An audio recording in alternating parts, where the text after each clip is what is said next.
Et si vous n'avez pas créé une culture d'entreprise à laquelle tout le monde adhère, non, ça ne marchera pas.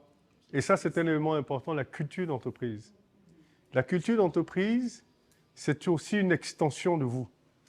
C'est-à-dire que c'est vous qui fédérez vos employés autour de votre culture d'entreprise. C'est ça l'avantage de créer une entreprise. Vous la fabriquez. Vous fabriquez la culture d'entreprise depuis le départ. Et quand vous recrutez la première personne, elle adhère à cette culture d'entreprise, ça devient votre culture d'entreprise. Donc, au fur et à mesure que les gens rentrent, la culture d'entreprise se consolide. Elle se consolide. Et après, ça devient un réflexe. Aujourd'hui, des gens qui ne sont plus à Bloomfield, quand les gens commencent à discuter avec eux, ils disent mais toi, tu étais à Bloomfield, non? On dit mais pourquoi on dit mais tu parles comme eux, tu es l'air strict comme eux. Voilà. Dans la culture d'entreprise, voilà, on dit tu es carré, mais tu ne parles pas beaucoup. On dirait que tu te méfies de tout le monde. Voilà.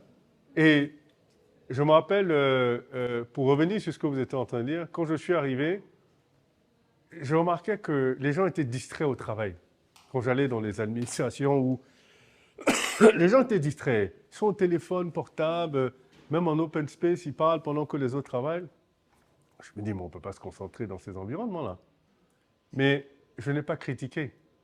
Quand j'ai créé ma société, au départ, on était en open space. On était dans un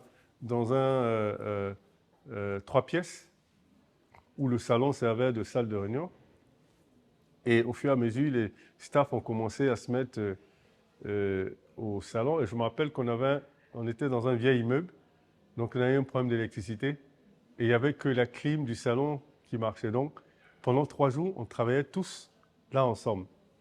Et alors, je me suis dit, je vais commencer à introduire la culture d'entreprise selon mon comportement.